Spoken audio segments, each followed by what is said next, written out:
Corre y da la vuelta. Ve y experimenta por ti el juego sin frontera. Bueno, contarles que este tema con María hicimos, bueno, yo plasmé ahora en la clase que vamos, plasmé una idea que tenía y con María la concretamos en una clasificación de juego, pero de terminología de juego, y se las vamos a aclarar en relación a lo que se está, como siempre, manejando las normativas internacionales y también, sobre todo, las de Chile, que siempre se tiene duda respecto al juego. ¿Ya? Partes tú, María, ¿no? Sí. La dupla M&M, exactamente. MMH. Las mamás. MMH. Las mamacitas. Mamita. Tenemos las mismas iniciales, tú. MMH. Sí. Sí, las hermanitas. Hermanita ahí está la presentación, ¿no, María? Sí. Ya. Ok. Entonces, fíjense, un poco lo que estábamos, Marcel y yo, una de las reuniones que hemos tenido, como les compartía, tenemos la inquietud de, ya como hemos caminado un poco en esta parte de la psicomotricidad y ella tiene su parte de su experiencia en Chile, yo la tuve en Venezuela durante muchos años, ahorita estoy en México, entonces es bien interesante compartir puntos de vista y ver diferentes formas de trabajo, ¿no? De hecho, cuando lo fuimos a colocar el título, nos pareció interesante este título que dice, el juego como realidad humana. Comparte la pluralidad y complejidad de las dimensiones del ser humano. Entonces, como esto es tan amplio y abarca tantas dimensiones, entonces a veces hay esas discusiones quijotescas, ¿verdad? De que yo sí juego, tú no juegas, esto es lúdico, esto no es lúdico, jugar y lúdico es lo mismo, o sea, son ese tipo de conversaciones que realmente no nos llevan a ningún lado. Compartía que nos pareció interesante como este título, porque de una u otra manera engloba todos aquellos conceptos o formas de ver el juego, y lo importante acá es que sabemos o estemos atentos desde donde estamos hablando de juego. Pásala. Comento. Gracias, joven.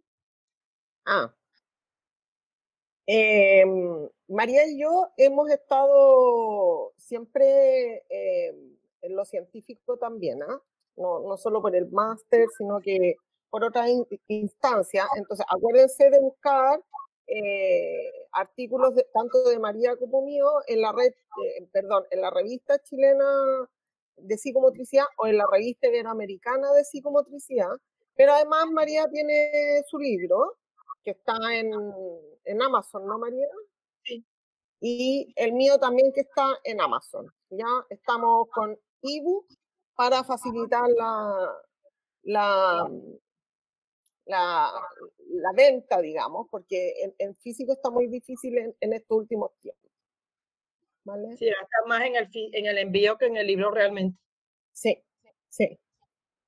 Bueno, y lo que están preguntando es que sí, la charla anterior con María, la clase anterior, ya está en el YouTube de Centro CICEP, por si la quieren estudiar, si quieren verla de nuevo. Es bueno estar siempre viendo los videos, porque siempre a uno se le va información y tenerlo ahí en un canal es práctico para que lo sepan. ¿Ya?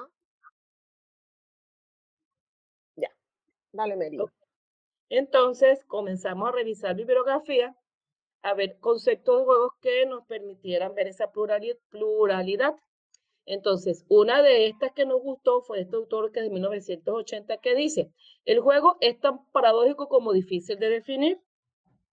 De ahí vendría un poco todas estas discusiones que a veces se forman entre los profesionales, porque en él se aprende lo más ambiguo y lo más preciso de la naturaleza humana. Hablamos lo más ambiguo si lo vamos a ver desde el punto de vista de todas estas teorías psicoanalíticas, si hablamos de, si mal no recuerdo, Winnicott, que dice que el juego es un espacio transicional, que no está ni en el exterior ni en el interior, ¿ok? Y bueno, a través del juego, digamos, desde mi punto de vista como terapeuta ocupacional, el juego le va dando a los niños todas estas herramientas que le van a permitir él a posteriori llenarlas, emplearlas para sus futuras ocupaciones. Entonces, este autor plantea que el juego es una realidad humana. Y de hecho, en el estudio, que no lo colocamos acá, se habla que todos los mamíferos jugamos. Lo único es que el ser humano, nosotros como especie pensante, que a veces dudo que seamos pensantes, ¿verdad? Por todas las cosas que hacemos. A veces la pongo en duda. A veces también la pongo en duda, ¿ok? Lo impregnamos con el simbolismo y lo impregnamos con el lenguaje, que es lo que va a estructurar a este niño como ser. Entonces, una de las cosas que tenemos que acá, que aprender a través del aprendizaje, del juego, perdón, se aprende, hay educación, hay tradición, los famosos juegos tradicionales, que en este momento muchas personas se están dando cuenta de la importancia de aquellos juegos, que aquellos que ya pasamos los 30, ¿verdad? Que ya tenemos más de 30, por poner un punto medio, pudimos disfrutar esos juegos tradicionales, con los amigos, con la calle, no sé, una caja te espera desde un carro hasta un cohete, hasta una mesa, hasta una cueva, X, ¿no? Que es un poco lo que recreamos en las salas de psicomotricidad. También está la fantasía, está toda la parte de que yo también tengo que progresar y adaptarme al juego. O sea, la parte de negociación, estamos todos jugando, pues en un momento determinado, si hay un juego que a mí no me gusta, pues tengo que adaptarme y ver cómo voy a meter dentro de ese juego. Que si nos ponemos a observar, en los últimos tiempos, una de las grandes dificultades que tienen los niños es de negociar y de jugar y de llegar a acuerdos, porque estamos tan inmersos en las videopantallas, los juegos solitarios, que esta parte de relacionarse, ¿verdad? Se está quedando como un segundo plano y no estamos logrando aquellas habilidades que el juego nos daba. Entonces, como vemos, este concepto de juego de este autor en los 80 es un concepto muy amplio en el cual él ve el juego, si lo analizamos, él ve el juego desde el punto de vista psicológico, desde el punto de vista físico, desde el punto de vista de todas las profesiones las cuales emplean el juego o empleamos el juego como medio de trabajo. Y por supuesto, dependiendo de la profesión, el juego va a tener otro enfoque y otras características que vamos a ver más adelante. Porfa, Marce.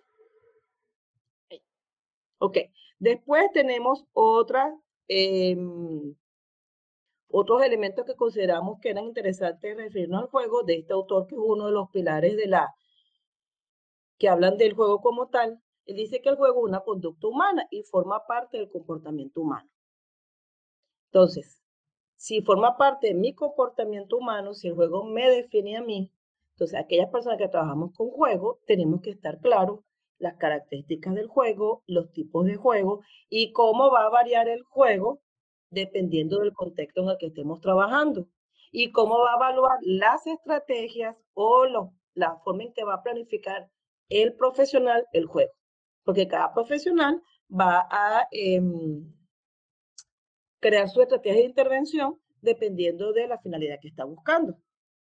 Otra cosa importante del juego es que en el juego, como todos ya lo sabemos, está toda la parte de la creatividad, está toda la parte psicomotora, es decir, que el niño o el adolescente y también el adulto, porque no vamos a poner solamente el juego a nivel infantil, por supuesto el juego tiene connotaciones diferentes a lo largo de la vida, pero cada vez que jugamos estamos todos trabajando.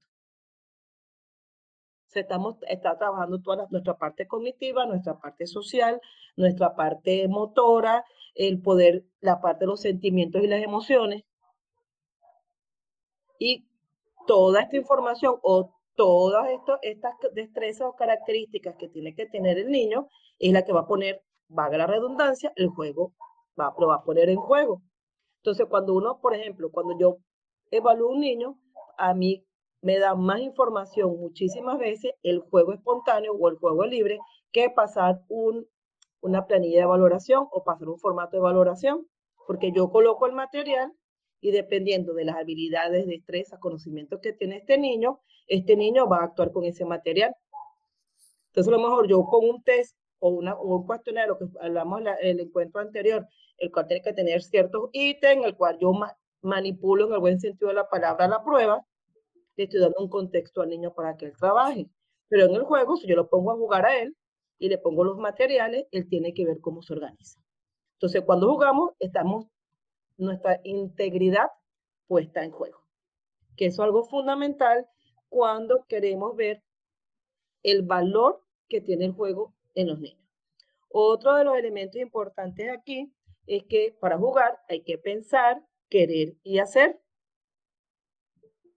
Porque a veces hay niños que por motivación intrínseca eso no le interesa, el juego no le interesa, o tu propuesta lúdica no le interesó. Quizás ese niño no juega, pero también tienes que pensar si tu propuesta lúdica está acorde a las necesidades del niño, si realmente al niño le parece interesante tu propuesta o no le parece interesante. Ustedes están en este momento reunidos acá, o estamos todos reunidos en este momento, porque esta propuesta que hicimos Marcela y yo le fue atractiva. A las personas que no le pareció atractiva, dijo, qué interesante, van a hablar del juego, bye. Pero a las personas que, oye, van a hablar del juego, esto está interesante, que nos irán a compartir. Y un poco, bueno, como dicen por allí, el juego es la vida y el juego es la cultura. De hecho, tenemos que muchos países y muchas civilizaciones antes de la nuestra tenían juegos muy, muy específicos que caracterizaron esa época de la vida.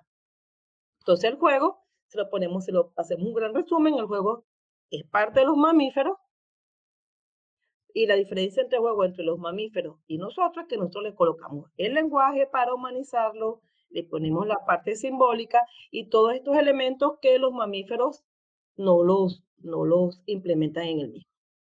Cuando puedas, Marce.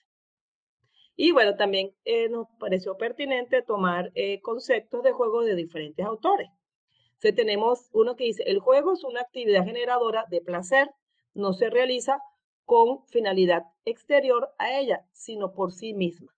Entonces, cuando yo juego es porque yo lo quiero hacer, porque me parece divertido y no porque yo voy a lograr una finalidad. Ahora, que a lo largo del juego hay una finalidad que los niños vayan construyendo es otra cosa. Ahora bien, si yo digo, ok, chicos, vamos a jugar a que vamos a llevar la pelota de un lugar a otro, ahí nos tendremos que plantear si realmente eso es un juego. Exacto. Porque yo a los niños les estoy diciendo cuál es el producto final.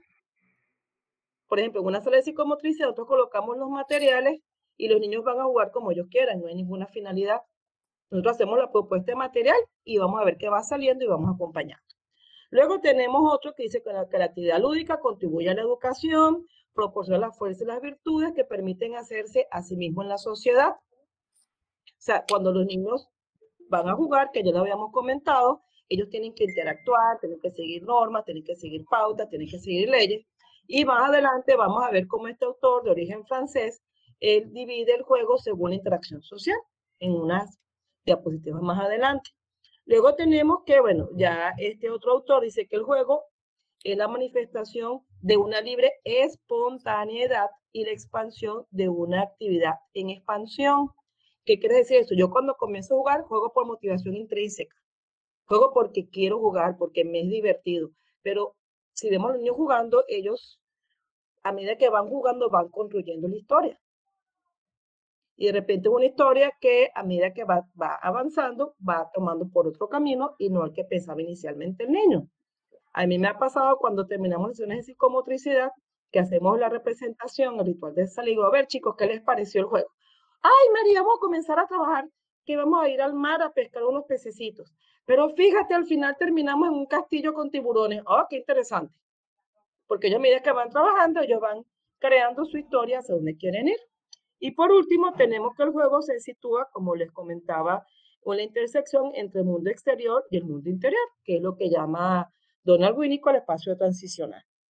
Entonces, vean qué interesante cómo dependiendo de el autor, el enfoque y el profesional, se va a ver el juego. Pero algo que se hace énfasis es la espontaneidad. Tiene que haber motivación intrínseca, no hay una finalidad en sí, sino que es divertirme y, por supuesto, va a estar inmerso toda la parte psicomotora, emocional, lenguaje, etc. Ahora viene Marcela. Se me cambió, perdón. Bueno, si vemos, hay definiciones que son desde principios del siglo pasado, de mediados del siglo pasado, hay actualizadas también, pero hay una constante siempre en las definiciones de juego, que son las que dice María, que son intrínsecas y que son vida, son naturalidad. Por lo tanto, el juego es una característica humana, como decía, quiere decir que al decirse que es natural de cada persona, significa que viene en nosotros. Por lo tanto, lo que tenemos que pensar muchas veces es el rol del adulto, el rol de la familia y principalmente cómo esto se protege desde la sociedad, ¿ya? Maturana, que tiene un libro de Amor y Juego, que lo pueden leer ustedes, está en internet, está en PDF, lo pueden bajar. Dice que el amor, porque al final muchos autores actualmente terminan confundiendo amor con movimiento con juego, por lo que decía María, esta cosa de interacción o de vinculación entre el mundo interno y el ambiente externo. Pero él dice que el amor es fundamental en el desarrollo y el desamor es culpable del trastorno del desarrollo. Está claro hoy día que en la medida que no exista o interacción o sintonía o vinculación o apego en lo que se está generando en la relación familiar primaria, en ese espacio de nacimiento, hacia cuando ya la mamá y el papá empiezan a trabajar, son fundamentales en la construcción del desarrollo, principalmente en la salud mental de cada niño y niña, y eso lo refleja muy bien Maturana. Y también dice que claramente la relación maternal y paternal es fundamental en la construcción psíquica de niños y niñas. Parte de esta relación es el juego, este juego de crianza que se llama, que lo llaman muchos autores, tanto a Couturier como Calmels, como Winnicott, lo nombra de otra manera, pero a eso va. Y una de las características es que este juego es sin receta, es espontáneo, es en sintonía y con identidad de esa familia, que coinciden todas las familias, que todos hemos ido jugando con nuestros hijos o hijas a lo mismo, es distinto, pero cada uno con su identidad. Y también Maturana le adhiere las mismas características que los autores que se nombraron antes, que hay cultura, emoción, biología, naturalidad, ritmo, maternaje y paternaje. Una de las palabras que no ha aparecido mucho hasta ahora es educación o academicismo, ¿ya? Por lo tanto, ahí vamos a diferenciar después qué es lo que es. Bueno, y a Couturier también dice que el juego debe ser libre, que no tiene producto inmediato relacionado con el aprendizaje, él lo dice directamente, que es placentero, que es lo que ha estado diciendo María todo este tiempo, que es repetitivo, que es representarse, que es comunicación y es cognitivo. Recuerden que hay que diferenciar lo cognitivo de el aprendizaje académico, que la gente cree que el aprendizaje académico es la cognición, y no es así. La cognición es la creatividad, mucho de la cognición es lo que decía María antes, esta cosa de la organización que tenemos cada uno. También a Couturier habla del camino, de este tránsito entre la pulsión a la creatividad. Los niños primero tienen una pulsión de reírse, de carcajadas, de hacerlo con todo el cuerpo, a la creatividad más específica, como crear ¿qué es lo que era María? Un océano con los pececitos. Con los pececitos, o en mi caso, que llegan a ser naves espaciales con médicos estelares, con choques de estrellas con la nave, pero tiene que ir desde la pulsión a la creatividad. Y uno esto en la sala de psico lo ve, cuando empiezan el proceso, y tú también lo ves, María, que lo hemos conversado, que los niños y niñas cuando entran por primera vez a una sala de psicomotricidad, empieza esta cosa a pulsionar, de mover las manos, de saltar, de gritar, de mirar, que es muy exploratorio, y después se van organizando, gracias a la mediación y a la creatividad de ellos, hacia algo más elevado a nivel cognitivo. El deseo que habla María, esta cosa de que tiene que ser intrínseca, no me la trae otro.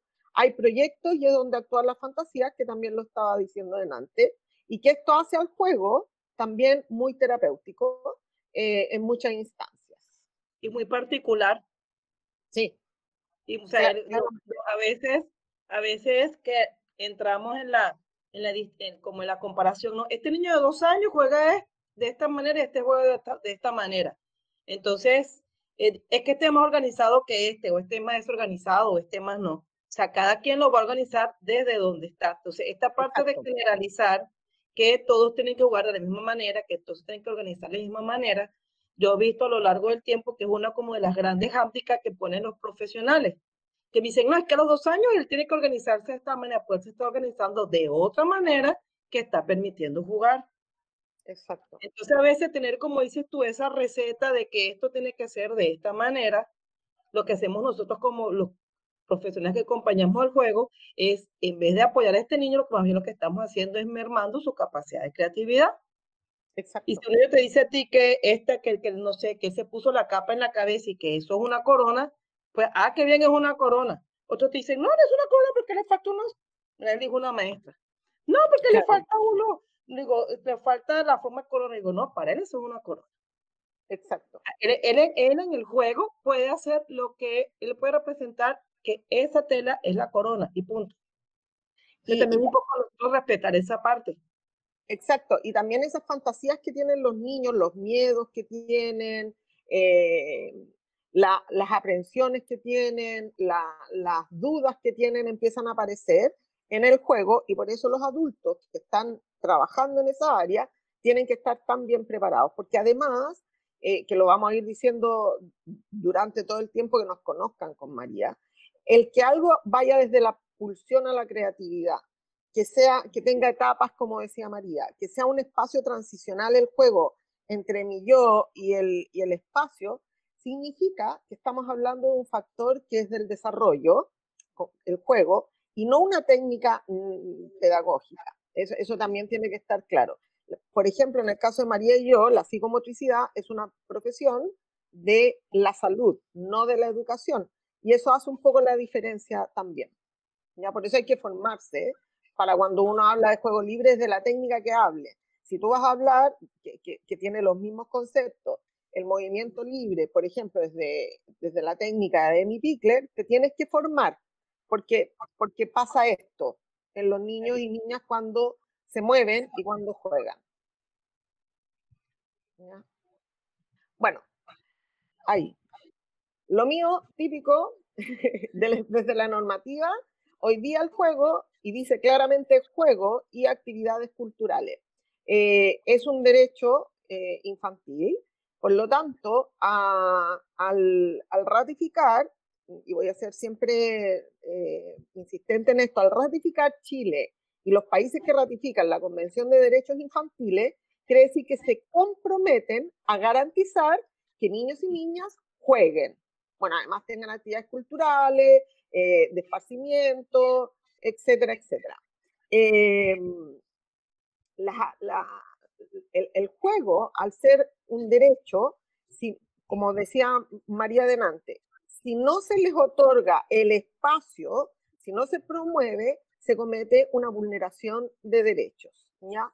Yo estoy estudiando un artículo, estoy buscando información de cómo niños y niñas que terminan siendo delincuentes, cuando pequeños, no han tenido espacio de juego, pero con la connotación que decía adelante María, tiene que ser en interacción con el otro, tiene que haber un espacio con materiales y con otros, si no el juego baja el nivel de desarrollo. ¿Ya? Esto que quede claro.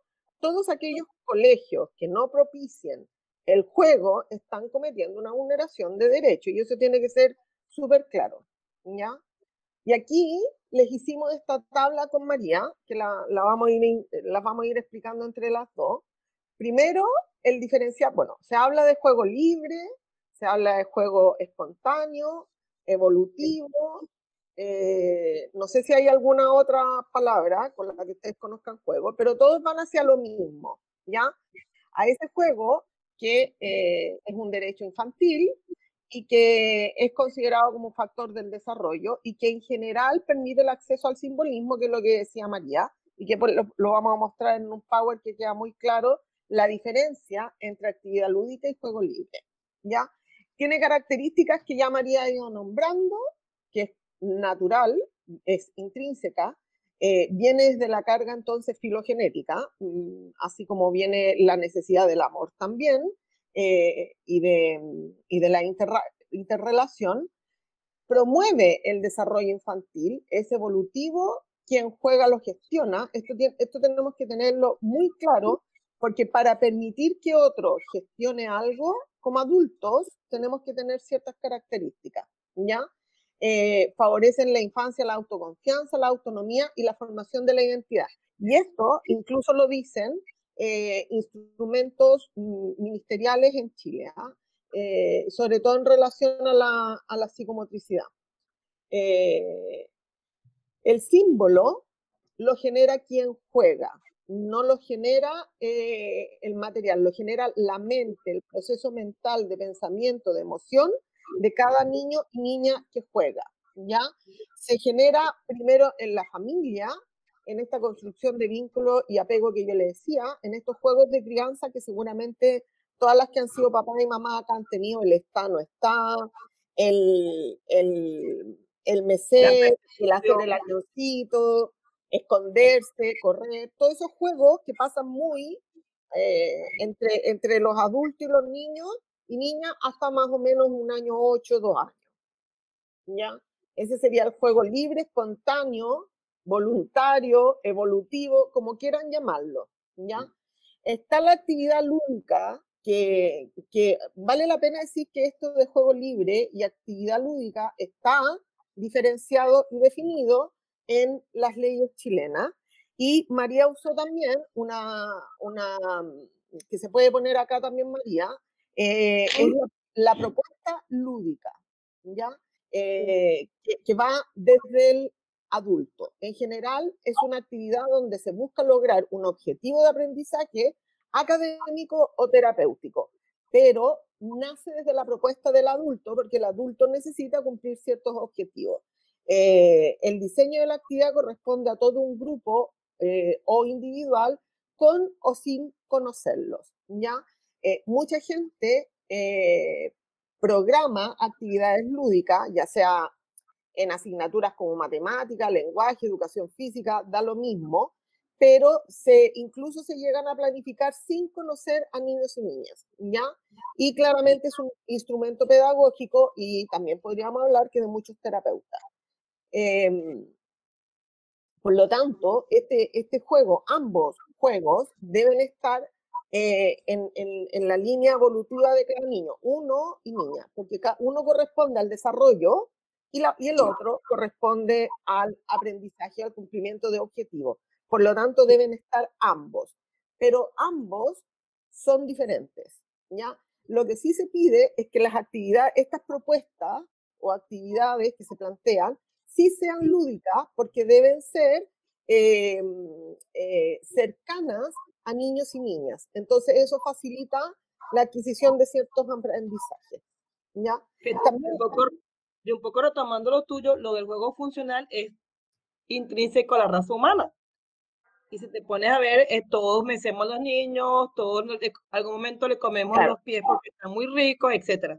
Entonces ese juego es un juego más de interacción, más de parte de toda la parte afectiva, como comentabas tú. Y el segundo ya es que yo lo planifico para un grupo de niños de 4 años que se supone que tienen que tener cierta destreza, cierta habilidad, claro. Y yo quiero ver si esas habilidades están allí. Ahora, que los niños se diviertan, la pasan bien, perfecto.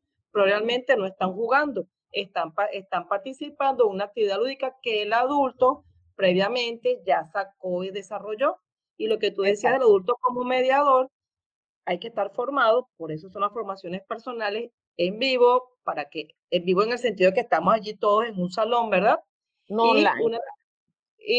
O sea, online yo creo que, bueno, no sé, online este tipo de cosas, ¿no? Pero un momento determinado contener a alguien o saber realmente si su expresividad psicomotriz está acorde, yo creo que dentro de mis posibilidades cognitivas no existen, realmente. Esa es una de mis limitaciones. Pero con relación al adulto, uno tiene que tener la suficiente sensatez Después decir, este es el juego del niño, ¿cómo lo estoy acompañando? ¿O qué estrategias tengo yo para acompañarlo? Porque allí también está algo que nos hacía muchísimo énfasis en las formaciones personales, la transferencia y la contratransferencia. Exacto. Hasta qué punto nosotros estamos viendo en el niño nuestra historia y entonces nosotros le volcamos nuestras necesidades en este niño porque este niño nos está reflejando una parte de nuestra historia. Por eso la importancia de de las sesiones de psicomotricidad, y una de las cosas que yo he observado, Marce, y no sé los que están acá presentes, cuando el juego de conductas de agresión, entonces muchas veces es miedo, y estamos pensando que ese niño nos está agrediendo a nosotros, que ese niño está agrediendo a María, ese niño no está agrediendo a mi persona, está agrediendo a lo que yo represento. Entonces ahí también es bien importante que podamos tener claridad de cómo llevarlo y cómo hacerlo evolucionar, porque he visto mucha gente que se lanza un juego en el cual la pulsión de agresión la ponen al tope y no saben qué hacer con ella. Entonces esa parte es muy importante tenerla en cuenta. Y de hecho, agregado a lo que dice María, lo que nos pasa también es que al trabajar con un colegio, con psicomotricidad, y que a muchos acá le ha pasado, me consta, cuando los niños y niñas tienen dificultades en el cumplir estos objetivos, por muy lúdica que sea la actividad que se les presenta, cuando van a la sala de psicomotricidad en el juego libre, entendemos por qué tienen dificultades en la actividad lúdica. Por eso mismo, no se deben confundir ambas situaciones, el juego libre y la actividad lúdica, ¿ya? Porque una va a apoyar a la otra y la otra va a evidenciar qué es lo que está pasando, ¿ya? Bueno, también se está hablando mucho del juego funcional y también se ha ido confundiendo muchas veces con el juego libre.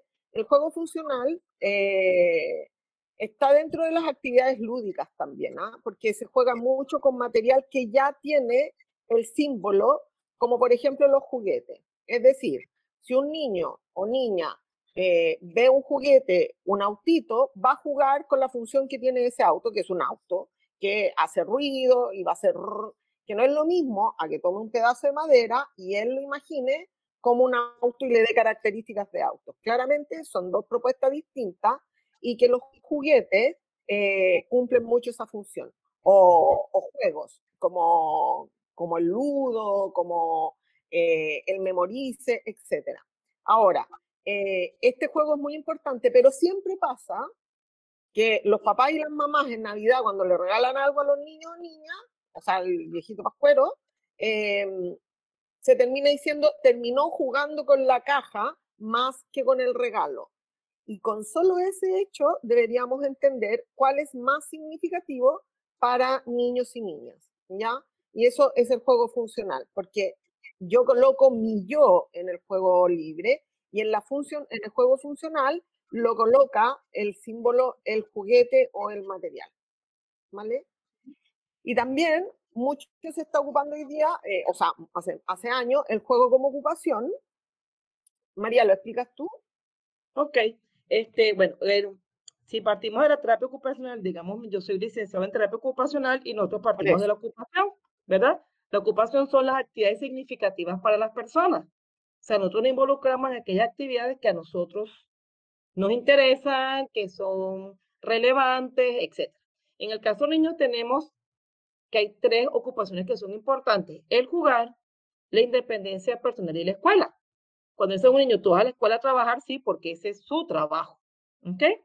Entonces, ¿qué pasa? Cuando hablamos de el juego como ocupación, es el terapeuta ocupacional, sí, hace actividades lúdicas, hace juegos funcionales, pero siempre con una intencionalidad para que el niño logre desarrollar una destreza o habilitar una destreza o rehabilitar una destreza.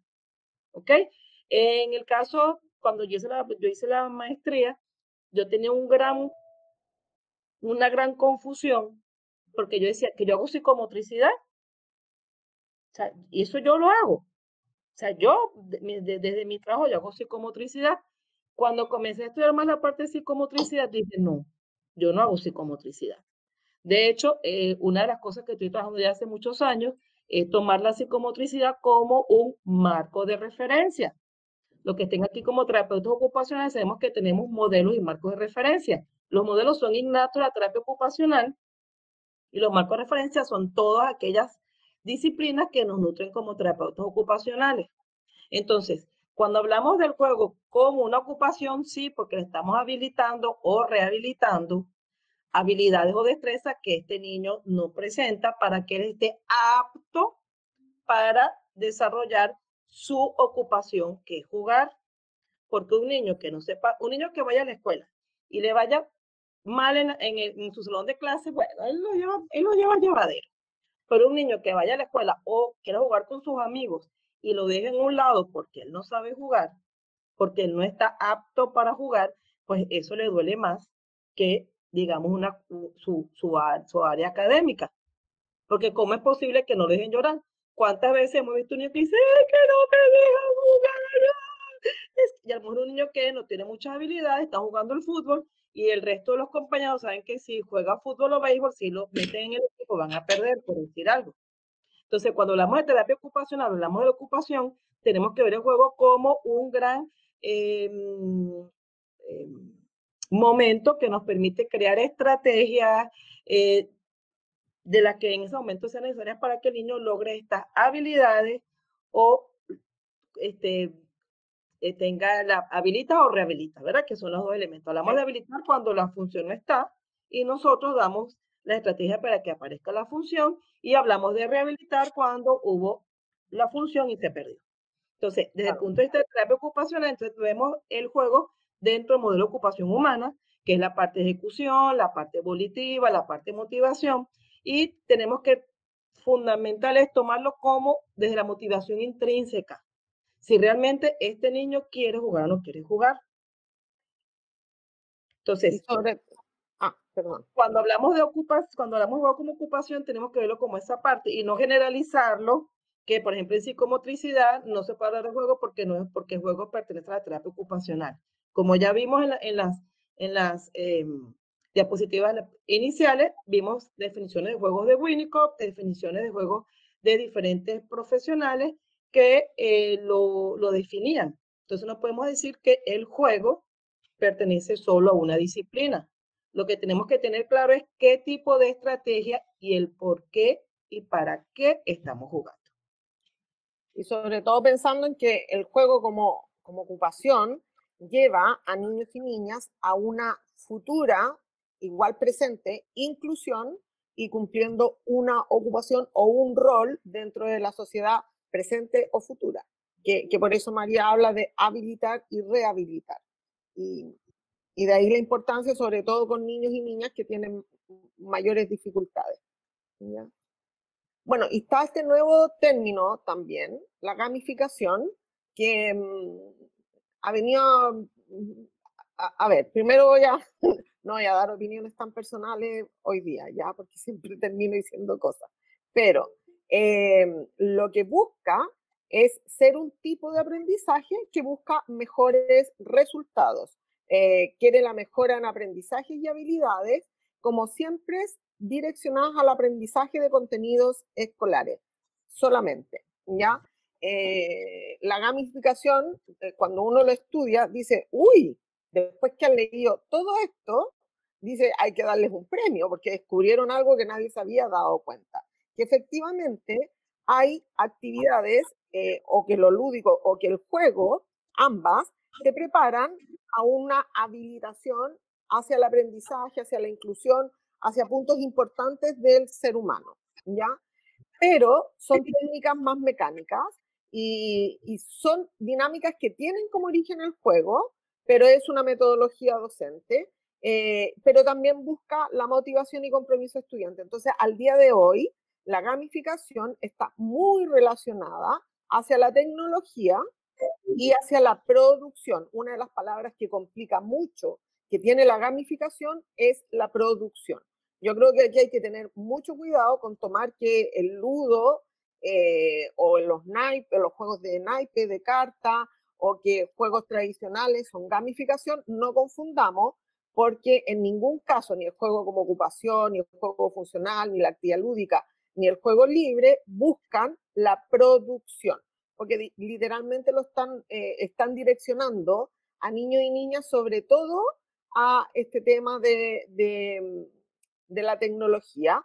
Y ese es uno de los problemas que presenta también, que lo estábamos hablando con María antes, que es de accesibilidad, de acceso restringido, precisamente por la tecnología. No todos los niños y niñas tendrían acceso a la gamificación por el tema tecnológico, ¿ya? En cambio, al juego, a la actividad lúdica, al juego funcional y al juego como ocupación, es mucho más accesible que la gamificación, ¿ya? Ahora, no porque nos pongamos a jugar en la sala, ahora todo juego o toda propuesta lúdica o toda actividad lúdica que hagamos en gamificación no es cierto. Tiene que cumplir ciertas características de la gamificación que son súper claras, ¿ya? Por lo tanto, por ejemplo, yo no soy experta en gamificación, no trabajo con tecnología en ese sentido, ¿ya? Porque aquí se han empezado a crear, ¿cómo se llama? Aplicaciones donde a través de juegos específicamente para ese contenido, los niños aprendan y niñas aprendan a leer, a escribir, etcétera, etcétera, incluso antes del tiempo madurativo en que están habilitados para hacerlo, ¿ya? De la gamificación. Y aquí tuvimos con María un derroche cognitivo las dos, armando este cuadro, ¿ya? Este cuadro lo armamos realmente nosotras de nuestra inspiración, ¿ya? Por lo tanto, se los dejamos acá, tiene nuestra autoría, pero es una buena manera de clasificar. Pero es como para aclarar quién hace y quién no hace, pero principalmente hay dos grandes grupos, uno donde la motivación nace del niño o la niña que juega, y otra que claramente nace desde la necesidad adulta de que niños y niñas aprendan ciertos contenidos, ciertos objetivos, ¿ya? Por lo tanto, ahí uno tiene que saber en qué posición, en qué está enraizada, digamos, ¿ya? No todos los profesionales trabajan con juegos, ni saben de lo que pasa cuando niños y niñas juegan, y otros no saben de actividades lúdicas y hay gente más experta en eso. Por lo tanto, se necesita trabajar juntos. Por ejemplo, yo no sé trabajar con juego como ocupación porque no soy experta y cuando hay dificultades a ese nivel, claramente trabaja una terapeuta ocupacional y así viceversa, digamos. Esto hay que tenerlo súper claro porque además, cuando hablamos de juego del que está acá arriba, no es un instrumento del adulto, es un instrumento expresivo, como decía María, de cada niño y de cada niña, ¿ya? Y nosotros lo que hacemos es acompañar y estructurar para que ese desplegar que él tenga se vaya como canalizando. Porque vaya como en esta línea evolutiva. Exacto, y yo creo que esa es una de las grandes dificultades que a veces se observan en la psicomotricidad, que uno como adulto no tiene el control del juego, sino el control lo tiene el niño y tú tienes que comenzar a ver cómo tú vas estructurando y vas acompañando ese proceso. Que te dicen, Claro, ay, esto es un desorden, no es un desorden, es que como tú no eres el que estás poniendo el límite, como tú no eres el que estás llevando la norma, pues entonces se ve como el caos, que es lo que generalmente las personas lo ven desde afuera. exacto. En general, yo siempre digo, lo que pasa es que hemos repetido hartas veces que el juego genera mucho placer. Y si nos vamos un poco más allá, el placer siempre genera ruido, ¿no? El golpe de las copas, no vamos a entrar más allá, pero en general, sí o no, provoca alegría, risas, gritos, en fin, cuando la gente está en una fiesta y toca una canción que todos conocen, ¿qué es lo que pasa? Además del placer de bailar, la música que genera mucha, claro que te trae muchas imágenes a la cabeza, grita, nadie está bailando en silencio y canta, no, es cantar a todo pulmón, bailar con las canciones de H. Bahía o no, por ejemplo, que muchos conocen las canciones de H. Bahía, todo el mundo parece ballet, esto, ¿ya? Pero provoca euforia, como dice Patricia específicamente, ¿ya? Cuando uno come la comida que le gusta, etcétera. Entonces, nadie puede esperar que el juego sea en silencio, sea ordenado. No, van a pasar cosas y todos los adultos que estén cercanos a un juego tienen que estar alertas a esto precisamente. Porque además el juego tiene mucho de sentimiento de competencia. Niños y niñas se empiezan a sentir muy competentes. Entonces el juego empieza a pasar de niveles más simples a niveles más complejos, por eso es evolutivo también. Y por eso nosotros acompañamos el desarrollo, por lo tanto estas señales nos la da el juego de cada niño y de cada niña. Acá esto está mucho en discusión, lo he visto mucho este último tiempo. Claramente nosotros con María le colocamos una clasificación evolutiva según Piaget, porque claramente la psicomotricidad, bueno, a Couturier es muy piagetano, y estos periodos en general casi todos los conocen,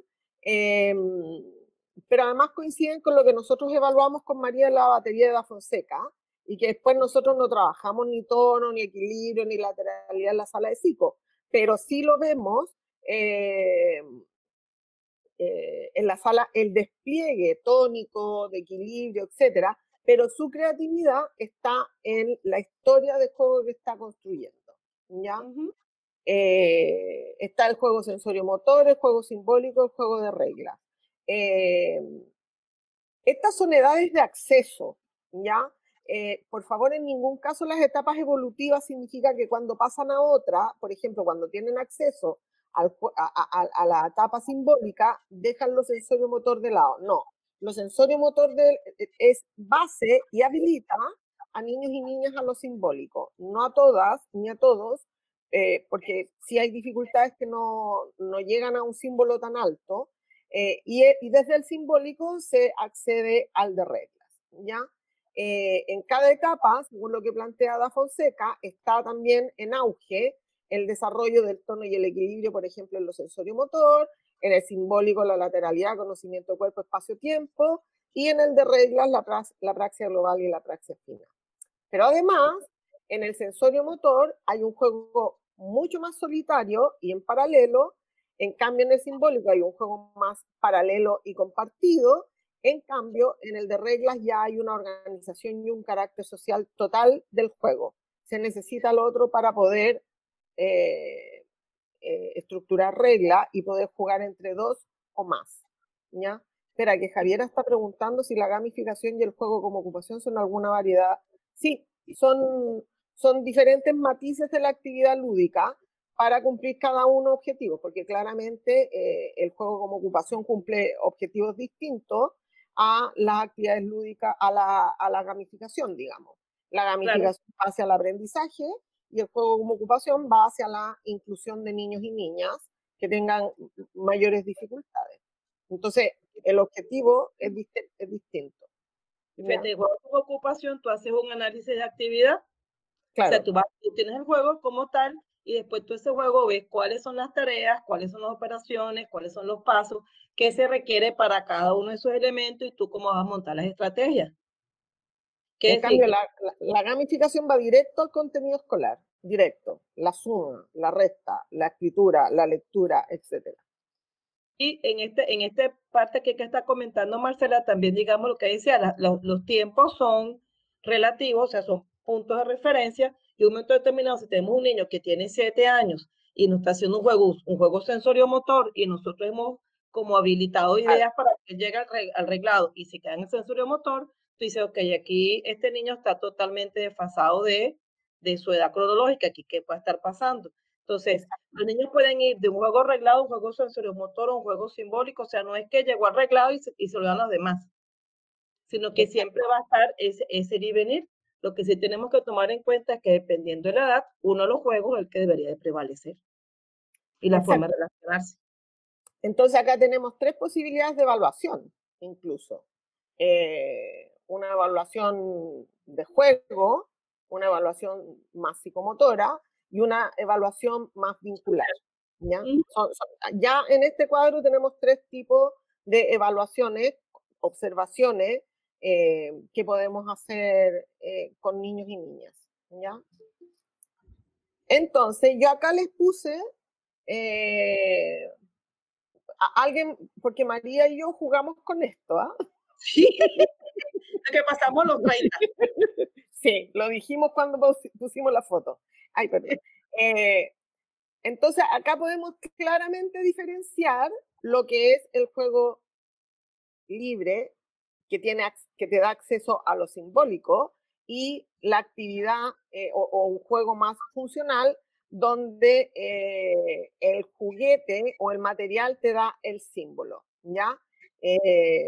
Son 2 juegos distintos, pero son 2 actividades necesarias para cada niño y cada niña. No puede faltar ninguna en esto, ¿ya? Y si un niño tiene dificultades, tiene que pasar por otro tipo de juego claramente y otro tipo de terapia, ¿vale? Por lo tanto, la Verónica dice que también jugó con esto, ¿ya? Gracias, Verónica.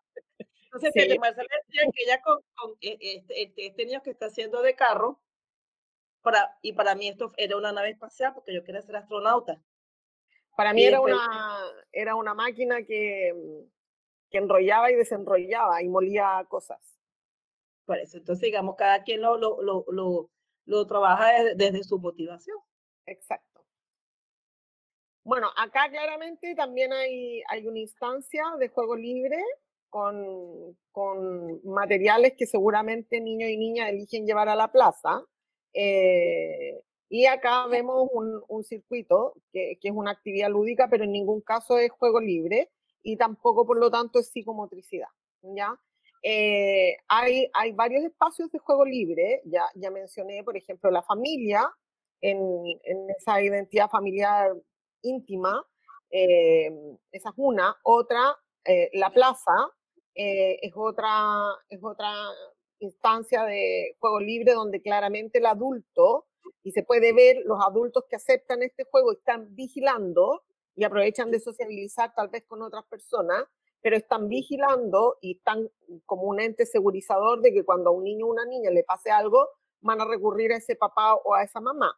Entonces está la familia, la plaza, el recreo, siempre lo digo, el recreo de cada colegio es un espacio de juego libre, por lo tanto, no debe existir intrusismo, directamente lo digo, de parte del adulto o de la adulta, ¿ya? Y está claramente también la sala de psicomotricidad, está también esos espacios que tienen los niños dependiendo de los lugares donde vivan, si es un condominio, si es un pasaje. Yo cuando pequeña, bueno, cuando menor, porque sigo igual que cuando pequeña, jugaba en la calle, porque no habían casi autos y casi autos no pasaban. Estamos hablando de hace Poco tiempo, pues. 4 décadas atrás y un poco más. Jugaba en la calle, andaba en bicicleta, la bicicleta me empujaba cuando yo andaba en skate, mi amiga o amigos que tenían bicicleta, nos turnábamos o nos agarrábamos con cuerda de la bicicleta y bajábamos por la calle en patines, jugábamos a la escondida de noche, pero hoy día difícilmente pueden hacer los niños eso en la calle. Tiene que estar más resguardado por la explosión de automóviles y de sobrepoblación que existe ahora, ¿ya? Que es una de las cosas que, por ejemplo, ha pasado acá en Barcelona, que, bueno, yo puse historias en mi Instagram ahora porque ayer tuve que salir a hacer trámite, y donde en lugares en veranos pasados yo no puedo ir porque está repleto y tú no puedes ni siquiera caminar, ayer estaba desocupado. Entonces, ¿qué es lo que ha pasado? Que hay niños y niñas que por primera vez han podido ocupar ciertos barrios para andar en scooter, en bicicleta, en patines, jugar a la pelota con la familia, etcétera, etcétera. ¿Ya? Eso ha sido bastante significativo, y la playa, donde niños y niñas pueden ir con estos materiales típicos de la playa y no está tan lleno porque ahora sí que está accesible, ¿ya? Bueno, pero no va a quedar así para siempre. En algún momento van a volver los turistas, ¿ya? Sí, Patricia dice que juegan por el niño, dan indicaciones, señalan material, corrigen, en los colegios, jardines, bueno, y que efectivamente antes era afuera. Y que Romina dice que no es tan antigua y que jugaba con lo mismo. Pero bueno, Bueno, la máquina sigue siendo muy antigua. ¿Te la heredó María o te la heredamos nosotros? ¿Ya? Bueno, y acá les puse un poco este gran descubrimiento que hicieron en estos últimos años, cómo aplicar en el aula el aprendizaje basado en juego. Chan, chan, como si nunca nadie lo hubiera hecho, como si ninguno de los que están acá, que son profesores y profesoras, se le hubiera ocurrido. Bueno, está instaurado hoy día como la gamificación, pero va principalmente a muchos juegos más bien tecnificados, como yo les decía antes, más tecnológicos, ¿ya? Y cumple cierta normativa que hay que definir un objetivo claro, que transforma el aprendizaje de capacidades y conocimiento en juego, lo cual ahí es bastante discutible. Yo esto a un gamificador se lo discutiría rápidamente.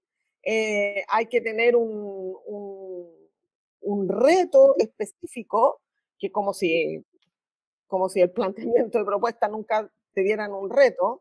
Establece normas de juego, que eso ha estado siempre en distintas cosas. Hay un sistema de recompensas, que yo ahí ya estoy absolutamente en desacuerdo, yo personalmente, y de hecho en psicomotricidad nosotros no trabajamos con recompensa, jamás.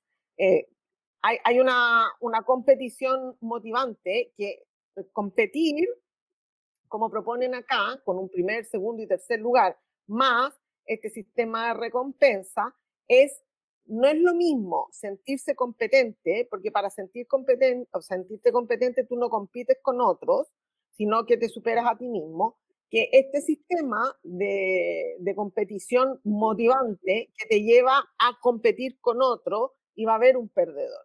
Entonces aquí emocionalmente se cometen ciertos errores que no van a favorecer el desarrollo del aprendizaje, ¿ya? Y hay que establecer niveles de dificultad creciente, que eso lo tiene cualquier actividad planificada o el juego libre incluso, ¿ya? Pero eso sería en parte la gamificación.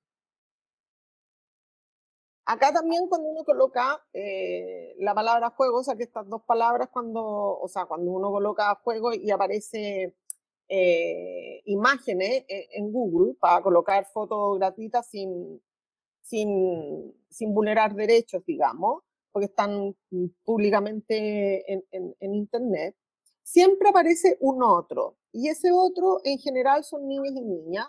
Y el rol del adulto es resguardar la seguridad de estos niños y niñas. No es intrusiar el juego del otro.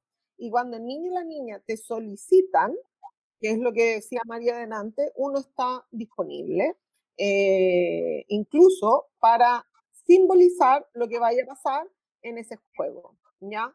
Que el adulto puede hacer el monstruo, puede hacer el policía, puede hacer un tipo de animal, etcétera, etcétera, ¿ya? Siempre aparece un otro. Como un paralelo, como decía María, o como integración social absolutamente ya a esta edad. Pero acá en solitario o en paralelo, y porque el juego va también evolutivamente desde lo individual a lo social, eso está súper claro. Y en la sala de psico se ve, ¿ya? Y el paralelo es jugar con alguien, pero no el mismo juego necesariamente, ¿ya? No hay una implicación de verdad, ¿ya? Hay una compañía, un juego en compañía. Y hemos terminado. Preguntas. Bueno, ahí están nuestros datos, por favor, toda la información la vamos colocando siempre María en su Instagram y en su Facebook, y yo en el Instagram y en Facebook también, ¿ya? No tienen cómo perderse la información. ¿Preguntas?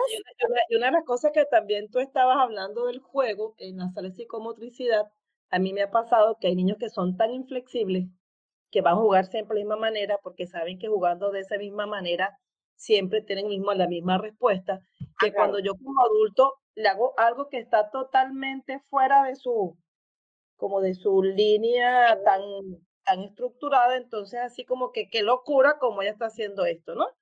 Y eso me pasaba con un niño que no se sabía realmente si era porque era una dispraxia muy importante o estaba ya rozando un TEA, que todo lo que era esa parte de repente me decía, vamos a jugar a los elefantes, y decía, ay, pues yo soy una elefanta, y agarraba una tela y me ponía aquí una tela porque yo quería ponerme una tela como bufanda, pero digo, no, que soy una elefanta mujer, y las elefantas mujeres somos femeninas, nos gustan ponernos cosas.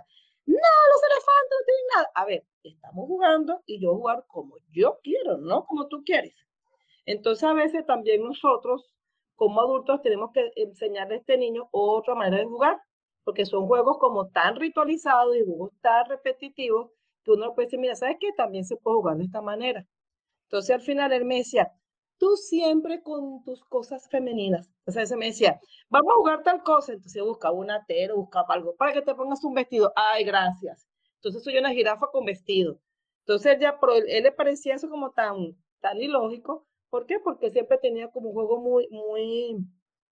muy rígido, muy inflexible, y nosotros, por supuesto, tenemos que analizar esto y ver hasta qué punto nosotros podemos acompañar y podemos flexibilizar, que eso es una de las cosas que uno aprende en las formaciones personales. Exacto. Verónica pregunta cuál sería el rol que tiene el cuerpo del adulto en relación al juego. Bueno, en la sala de psicomotricidad al menos, y también esto debería hablarse con la familia para el juego de crianza, es de mucha disponibilidad, diálogo tónico, reglas, espacio, seguridad, un cuerpo seguro, con gestos, con un cuerpo mediador, ¿ya? Y eso hay que trabajarlo mucho y hay que trabajarlo mucho con la familia, ¿ya? Y el juego funcional o de ejercicio, del juego funcional hablamos, Verónica, en la tabla, y el juego de ejercicio es el mismo que antes se llamaba al juego sensorio-motor. El juego de ejercicio es el sensorio-motor y se le dice ejercicio porque es muy de practicar la rodada, etcétera, etcétera. Pero se dejó de decir de ejercicio hace muchos años y se habla de sensorio-motor, ¿ya? Y el juego funcional lo vimos, que es el juego donde el símbolo lo coloca el material y no niños y niñas. Que una de las características, finalmente, del juego es que te da acceso al símbolo, que es uno de los objetivos de la psicomotricidad, y el juego funcional busca en general otro tipo de objetivos. A ver, literatura, María, de juego, mira, si quieren, dependiendo, de juego pueden leer a cualquier psicomotricista, Joaquín Serrabona, Coricam, a Couturier, si quieren lean a Couturier, ahí van a entenderlo perfecto también. Winnicott, pero es un poco más denso. Calmer también tiene juegos de crianza. También tiene juegos tiene de dos. Sí. Tiene uno que es súper bonito y de juegos de crianza. El otro no me acuerdo de hecho, se llama juego de crianza, tal cual. ¿Ya? Y tiene uno anterior a ese que no me acuerdo ahorita el nombre, que también lo leí. A ver, el abuso de consola, exceso de juego en línea, le cuesta usar, ya, sí. Porque muchas veces a quien le cuesta aceptar el aburrimiento es al adulto, ¿ah? Ojo ahí. Muchas veces el adulto es el que no aguanta que niños y niñas estén más de ociosos, estén más aburridos y hay como un castigo a eso también. Y es más fácil acceder a las consolas y pantallas que acceder al movimiento, porque igual el movimiento es más ruidoso, ya lo dijimos. ¿Ya? A ver, estrategia para el juego y la flexibilidad en niños con TEA son estrategias de mediación que tiene que ser diseñadas hechas a la medida. Hechas a la medida. Exacto. O sea, tienes que saber las características del niño. O sea, eso de que dice estrategias o técnicas realmente tienes parámetros que te orientan, pero en el caso de los niños con TEA tienes que ver el nivel, si son verbales, si no son verbales, o sea, tienes que tener un montón de información para diseñar, claro. Claro. Una de las características del juego también, y que ustedes se van a dar cuenta inmediatamente, es que no tiene receta. No te puedo recetar de una sesión de psico a otro psicomotricista me resultó esto. Lo que sí existe y que nosotros hacemos es, mira, tengo un niño que tiene estas características, etcétera, no me ha resultado la mediación, es agresivo, etcétera, etcétera, ¿qué puedo hacer? Y vemos videos, conversamos, y ahí vamos viendo qué estrategias de mediación poder usar, ¿ya? Pero una de las características del juego es que no tiene receta, ¿ya? Por eso hay que prepararse mucho, sobre todo cuando uno trabaja en terapia psicomotriz Pilar. O sea, no, Jocelyn, estaba preguntando. Y Pilar pregunta, ¿tiene relevancia el diagnóstico de un niño para la terapia psicomotriz? Sí, por supuesto, porque nos permite diseñar precisamente el proceso terapéutico y de mediación. ¿Ya? María, no sé si algo más. Sí, o sea, el tener un diagnóstico no es que te va a limitar, tú decir, va a jugar esto, pero tú sabes en un momento determinado cómo vas a mediar, qué cosas vas a colocar, qué medidas de precaución tienes que tomar, qué cosas, más que todo son medidas de precaución y cómo tú como adulto vas a mediar ciertas circunstancias y tu forma de expresarte, el vocabulario, o sea, más que todo, el diagnóstico te permite saber a ti cómo tú vas a mediar. Exacto. Y el diagnóstico depende si es psicomotor o es otro tipo de diagnóstico ya más psicológico, psiquiátrico, etcétera. Claro, tiene también tiene que estar más disponibles para ciertos diagnósticos o no, ¿ya? Eso también es importante, ¿vale? A mí me ha pasado lo mismo que a María, por ejemplo, he tenido niños muy reiterativos, inflexibles y todo, que cuando van a jugar tiene que ser solo con material rojo. Y ese material tenemos que ir mediando para que él pueda ir flexibilizándose, pero tampoco quitándoselo, ¿ya? Porque le puedes provocar algo que no lo esperas, ¿ya? ¿Y qué opino respecto a la vuelta de colegio? Yo puedo opinar de lo de Chile, María puede opinar de lo de México. Me parece que en estos momentos está provocando un gran estrés la vuelta al colegio en Chile, tanto a profesores y profesoras como a niños y niñas y a la familia, ¿ya? Mientras existan casi 2.000 contagios diarios, creo que no se debería volver al colegio directamente porque van a terminar muchos profesores y profesoras y familias contagiados. Yo creo que ahora es el momento de priorizar. Está el derecho a la educación, está el derecho a la salud, a la vida y al bienestar. Entonces, ¿cuál es cuál? ¿Cuál es más importante en estos momentos? O sea, eso hay que ver, ¿ya? Y en México, María, no sé cómo está dentro de... No, en México la escuela son virtuales, o sea, ya comenzaron las clases en la parte virtual. Sí. No hay ¿cómo se llama? Que el niño esté en clase o... Hay gente que está diciendo que iban a hacer híbridos, pero ya lo que es aquí la SEP, que es la Secretaría de Educación Pública, dijo que no, que las clases son online. Sí. Hasta nuevo aviso. Acá todavía no se define, pero vamos a eso. Y Sebastián Molina, con chasquilla, pregunta, ¿cómo se debería entonces implementar más, o mejor dicho, implementar el juego versus las actividades lúdicas? Yo creo que hay que tener más conciencia de lo que significa el juego, porque mientras más espacios de juego libre haya en un colegio, por ejemplo, más apoyo al proceso pedagógico van a tener profesores y profesoras, finalmente. Entonces, mientras se tenga ese concepto, se va a implementar solito el espacio. Y la idea no es satanizar uno con relación al otro. Todos son importantes y todos es buscar el equilibrio. Yo creo que lo importante es que tengamos teóricamente qué es lo que estamos haciendo. O sea, el punto está, ok, ¿qué estoy haciendo? Una actividad lúdica, ¿qué estoy haciendo tal? ¿Qué estoy haciendo tal? Y no es ni bueno ni malo. Es simplemente saber qué estás haciendo y para qué lo estás haciendo y son complementarios. Porque entonces una cosa no es ni mejor ni peor. A lo mejor hay niñitos que por su misma característica, un juego espontáneo no se le da, porque no tienen. Si tú tienes que ir acompañándolo, tú le tienes que ir procesando la actividad lúdica, tú tienes que, yo siempre lo veo como cuando vas a sembrar una semilla. Tienes que abonar el terreno, tienes que darle el material, hasta que este niño hace como germina y después tú ves que él solito va trabajando. Por eso es importante tener un abanico de opciones y poder decir, dependiendo de este niño, esto es lo que yo voy a hacer, dependiendo de este niño, esto es lo que yo voy a hacer. Y lo que decías tú, tenemos que trabajar en equipo. Y aquí nadie es más importante que nadie, aquí lo más importante es el niño. Y como adultos tenemos que negociar y a veces los egos son una situación bastante complicada, el poder mediar con el ego, ¿no? Porque yo, porque tú, porque yo sé más que tú, porque es más importante, claro. Exacto. Pregunta María, que es una pregunta conflictiva.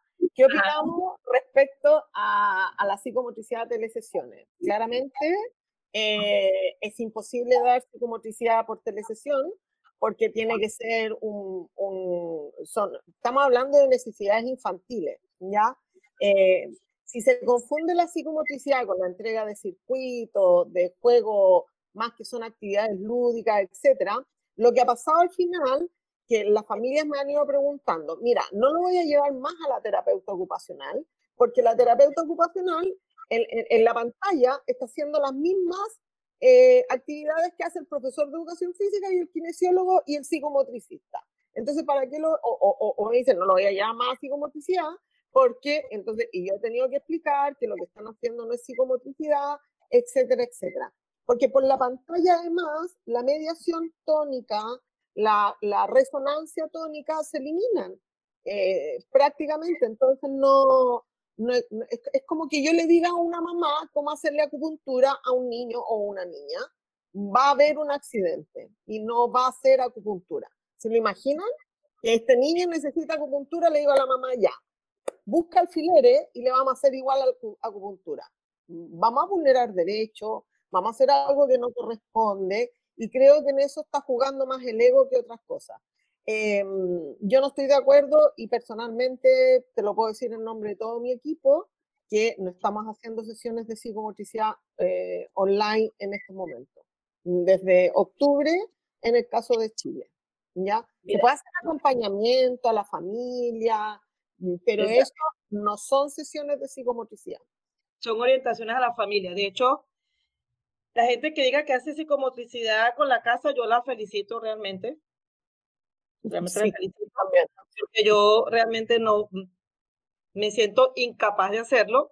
Yo también. Levanto mi mano de decir que no soy capaz de hacer una psicomotricidad. Tampoco estoy de acuerdo que sea a través de una pantalla. Lo que sí es que tú acompañas a los papás. Yo, de hecho, tengo muchos papás que me dicen, oye, María, estamos haciendo esto. Y ya, digamos, aquí en este momento ya no es la psicomotricidad, ya estoy más como terapeuta ocupacional. Exacto. Porque damos orientaciones de cómo hacer la ocupación, de qué cosas tienen que tomar en cuenta, etcétera, etcétera, etcétera. Entonces, digamos, mi parte como psicomotricista en este momento está guardada en un momento en un cajón allí, hasta que podamos nuevamente ponerla presencial. Y en línea es cómo está el desarrollo de los niños, qué juegos pueden hacer, qué juegos no pueden hacer, dificultades que han tenido, pero que tú hagas una sesión de psicomotricidad en línea, no. Yo no me siento capaz y no lo haría. No. Porque partimos que mediamos con el cuerpo, estamos mediando ahorita con una pantalla. Exacto. Entonces, nosotros, yo tal cual, me siento incapaz de hacer, o sea, además por los ejes de formación, por un montón de cosas que hay que respetar de la psicomotricidad, no se puede. ¿Ya? Y del niño. Exacto, exacto. No, Kelly, esto queda guardado en YouTube. Acuérdate, el canal de YouTube se llama Centro CICEP y ahí te están todos los videos guardados. De hecho, para los que no nos conocen todavía, hay videos guardados con otros psicomotricistas que pueden ir viendo en el tiempo para ir estudiando, pero va a quedar guardado, así que no se preocupen, ¿ya? No sé si hay más preguntas. Bueno, que con María todavía estamos cansados de haber hecho el cuadro. Todavía tengo en explosión el cerebro. ¿Ya?